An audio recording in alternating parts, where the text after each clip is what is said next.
The latest revelations from beyond the gates paint a picture of a world at Fairmont Crest that is darker, more twisted, and more emotionally exhausting than ever. With Hayley Hamilton standing right at the center of the storm she has carefully, obsessively built around her husband, Bill Hamilton. Hayley is no longer just a frustrated wife or a resentful partner. She is a woman who has turned her disappointment, humiliation, and rage into a long-term project. One in which the ultimate goal is not only freedom, but victory. She has invested months, maybe years, into crafting the perfect narrative where she walks away with the money, the power, and the satisfaction of knowing that Bill paid for every perceived slight with his life. The terrifying part is how rational it all sounds in her own mind. Hayley has convinced herself that after giving so much of her time, her youth, her emotional energy to this marriage, she is owed a payout, owed a clean exit that balances the scales. Her anger has hardened into a sense of entitlement, and that entitlement has slowly blurred the moral lines between revenge and justice. If killing Bill is the fastest path to the life she believes she deserves, then the murder stops being a monstrous act and instead becomes, in her eyes, a brutal form of compensation. The show winks at this mindset in a chilling way, as if saying, put aside the small detail that she wants to commit murder for money, and you almost admire her work ethic. It is part of the twisted charm of Fairmont Crest that we, as viewers, can simultaneously recoil from Hayley's intentions and grudgingly appreciate the cold determination that drives her. Yet while Hayley is calculating the perfect moment to take Bill off the board forever, the emotional landscape around him refuses to stay simple. Bill Hamilton is, infuriatingly, still the man Dani Dupree trusts more than anyone else, and that stubborn fact makes everything messier, more dangerous, and more heartbreaking. Bill and Dani officially ended their marriage months ago, burned out by years of dysfunctional love and mutual damage, but their story never truly ended with a divorce decree. They are the kind of toxic pair who can ruin each other and still somehow reach for each other when the world feels like it is collapsing. No new partner, no fresh start, has ever fully replaced the strange comfort they find in one another's arms when things get bad enough. To the outside world, it looks like self-sabotage. To Dani, it feels like gravity, and Anita Dupree's illness intensifies that pull in the cruelest possible way. There is nothing abstract about cancer, nothing theoretical or glamorous about sitting by a hospital bed and watching the person who raised you slowly weaken. Dani is not just a daughter here, she is a woman watching her foundation crumble. All the money, all the politics, all the social games at Fairmont Crest vanish in the face of something as relentless as Anita's diagnosis. In that vulnerable space, she reaches for the one person who, despite everything, has always been there when she collapsed Bill. Anita's battle with cancer adds a layer of raw human pain that cuts sharply through the calculated schemes swirling around the Hamilton and Dupree families. Anita is trying to face the disease with whatever dignity and strength she can muster, but the reality is that every treatment, every test result, every exhausted night leaves Dani more fractured inside. She wants to be present, wants to be strong, wants to give her mother the reassurance that she is not alone, yet at the same time, she feels her own life slipping out of her control. The thought of losing Anita forces Dani to confront old wounds and unresolved resentments, not only with her mother, but with herself. Has she wasted too much time on the wrong battles? Has she chosen the wrong people? Has she chased power and survival at the cost of emotional truth? In that state of confusion and fear, Bill becomes a kind of emotional escape hatch, a familiar chaos she knows how to navigate. When Anita's condition worsens, Dani finds herself turning to Bill not just as an ex-husband, but as the one person who has seen her at her weakest and never pretended she was anything other than damaged and complicated. That ugly familiarity is both her comfort and her curse. Standing opposite Bill in this emotional tug-of-war is Andre Richardson, the man who is supposed to be Dani's present, her stability, and her future. On paper, Andre represents everything Bill is not: steady where Bill is volatile, principled where Bill is opportunistic, quietly protective where Bill has often been reckless and self-serving. Andre is the husband Dani chose after years of chaos, the man she hoped would anchor her in a different kind of life, one defined not by constant crisis but by mutual respect and shared purpose. But cancer does not care about clean narratives or symbolic choices. As Anita's illness drags Dani through the darkest corners of her own mind, Andre's solidity begins to feel less like comfort and more like pressure. He expects honesty, expects emotional intimacy, expects Dani to trust him with her pain. And yet, when the panic becomes unbearable, when the fear of losing Anita morphs into a dizzying spiral of guilt and regret, Dani instinctively reaches for the chaos she understands instead of the stability she promised to honor. The result is an emotional double life. In public, she stands beside Andre, the devoted wife, the stoic daughter. In private, she collapses in front of Bill, letting him see the desperation she cannot bring herself to show anyone else. This split tears Dani apart. She knows that Bill can be toxic for her, knows that their dynamic has historically brought out the worst in both of them.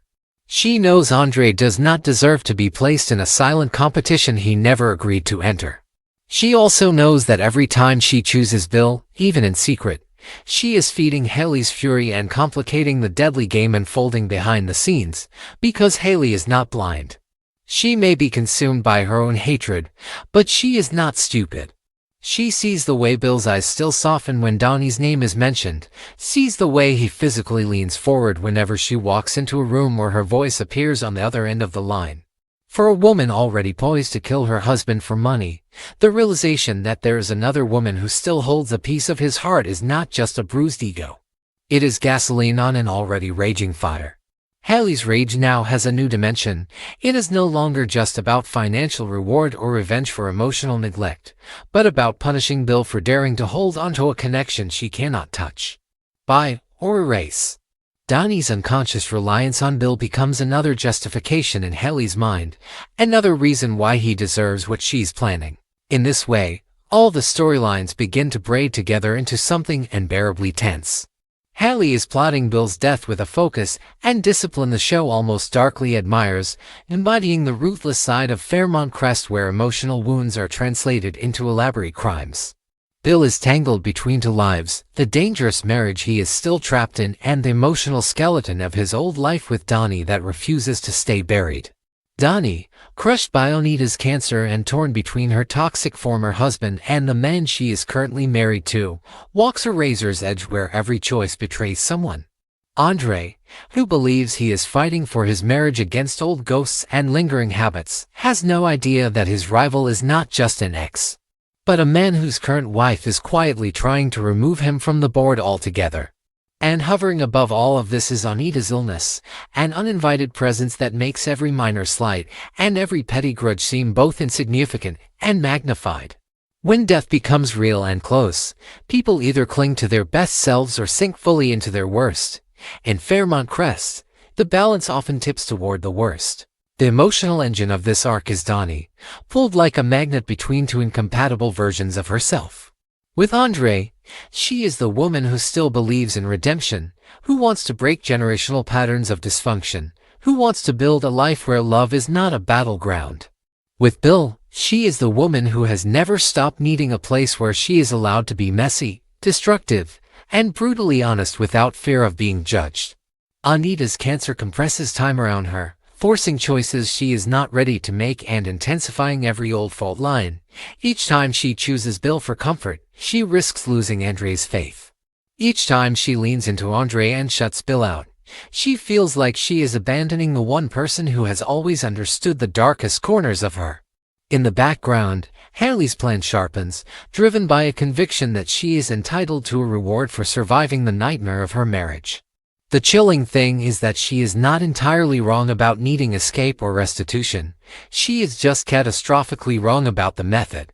Beyond the Gates thrives on precisely this kind of morally blurred territory, where viewers are invited to simultaneously condemn and understand. We can see why Hayley is furious, why Dani is torn, why Bill is still a gravitational force, why Andre is both right and heartbreakingly naive. Why Anita's illness breaks open old wounds that never healed properly. At the same time, we are pushed to confront the horror of what happens when pain, resentment, and desperation are left to ferment instead of being faced head-on. Hayley's plan to kill Bill, Dani's emotional infidelity, Bill's inability to fully detach from his ex-wife, Andre's blind spots, Anita's illness, none of these exist in isolation. They are parts of the same storm, building pressure toward a moment when someone will finally go too far and there will be no way to walk it back. And buried beneath all the scheming and betrayal is the saddest truth of all. Everyone in this mess is acting out of fear of being abandoned, fear of being powerless, fear of being unloved, fear of losing the person they cannot imagine living without. The tragedy is that in trying so hard to protect themselves from these fears, they may end up ensuring exactly the kind of loss they were desperate to avoid. The world of Beyond the Gates continues to darken and deepen as its characters are pushed into battles that have nothing to do with power on the surface and everything to do with survival, loyalty, and the quiet terror of loss. At the emotional core of this evolving narrative stands Anita Dupree, whose fight against cancer is being portrayed not as a convenient plot device, but as a relentless, exhausting reality that reshapes every relationship around her. Anita's journey is defined by resilience rather than false optimism. She is not pretending to be fearless, nor is she reduced to a symbol of suffering. Instead, she is a woman learning how to exist day by day under the weight of uncertainty, physical pain, and the knowledge that nothing about her future is guaranteed. What gives her strength, what allows her to believe that she can endure this fight, is the constant presence of Vernon Dupree, who remains steadfast at her side. Vernon is not loud in his devotion. He does not perform his loyalty. He simply stays, listens, supports, and absorbs the fear Anita sometimes cannot afford to show her children. Their bond becomes a quiet anchor in a community otherwise consumed by schemes and betrayals. And the writer's careful handling of Anita's illness ensures that the gravity of cancer is never trivialized or rushed past for convenience. This storyline insists that strength does not mean denial, and love does not mean pretending everything will be fine. While the Dupree family navigates illness with painful honesty, danger of a very different kind continues to swirl around Vanessa McBride, whose relationship with risk has always been far more intentional. Joey Armstrong remains determined to shield Vanessa from the criminal undercurrents threatening to drag her down, operating under the belief that protection is an act of love and responsibility. Yet Vanessa does not see herself as someone who needs saving. To her, caution feels like limitation, and restraint feels like weakness. She is driven not by fear of consequences, but by an unyielding desire to get what she wants, regardless of who stands in the way or what lines are crossed in the process. Joey's attempts to keep her out of trouble may come from genuine concern, but they also underestimate Vanessa's appetite for chaos. The real question is not whether Vanessa will be pulled into danger, but whether she will run toward it deliberately, convinced that she can control the outcome even as the crowd around her turns volatile. In a world where survival often favors the ruthless, Vanessa's refusal to be protected could either cement her dominance or mark the beginning of her downfall. Elsewhere, obsession takes center stage in the form of Leslie Thomas, who views Ted Richardson not as a man who chose another life, but as something stolen from her. Ted is not simply an ex in Leslie's mind, he is the one who got away, the unfinished story she refuses to accept as complete. That belief hardens into resolve as Leslie becomes determined to reclaim him at any cost, even if doing so requires dismantling the life he has built without her. Her focus quickly turns toward Shanice Johnson, whose relationship with Ted represents the barrier Leslie is most eager to destroy. Leslie's plan is not impulsive or explosive, it is calculated, designed to erode trust rather than shatter it outright. By sowing doubt, exploiting vulnerability, and manufacturing emotional distance, Leslie intends to fracture Ted and Shanice from the inside out. The potential damage is profound, not only threatening their relationship but also pushing Shanice toward choices she may not otherwise consider, including seeking comfort elsewhere. Leslie's actions underscore one of the show's most unsettling themes: betrayal rarely arrives loudly, it creeps in disguised as concern, coincidence, or misunderstanding. As these storylines unfold in parallel, Beyond the Gates continues to prove that its strength lies in moral complexity rather than clear heroes and villains. Vernon's devotion to Anita stands in stark contrast to Leslie's obsession with reclaiming Ted, yet both are driven by love shaped through very different lenses. Joey's protective instincts clash with Vanessa's hunger for control, forcing viewers to question whether protection is always virtuous or sometimes just another form of possession. Anita's cancer journey grounds the series in a sobering reality. reminding the audience that some battles cannot be won through manipulation or money, only endurance and compassion. At the same time, the escalating schemes surrounding Vanessa, Leslie, and Ted highlight how quickly trust becomes currency in a world where everyone believes they are justified. The larger question looming over Fairmont Crest is no longer just who will win or lose, but who will remain intact by the time the dust settles. Some couples may survive precisely because they choose honesty over strategy. Others may collapse under the weight of secrets they thought they could manage. And some characters, blinded by confidence or entitlement, may discover too late that loyalty is not guaranteed simply because it has existed before. As alliances shift and hidden agendas surface, the series challenges its characters and its viewers to consider whether anyone should pause and look behind them before charging forward. Because in this world, betrayal rarely comes from an obvious enemy. It comes from the person standing closest, smiling, waiting for the moment when trust becomes the sharpest weapon of all.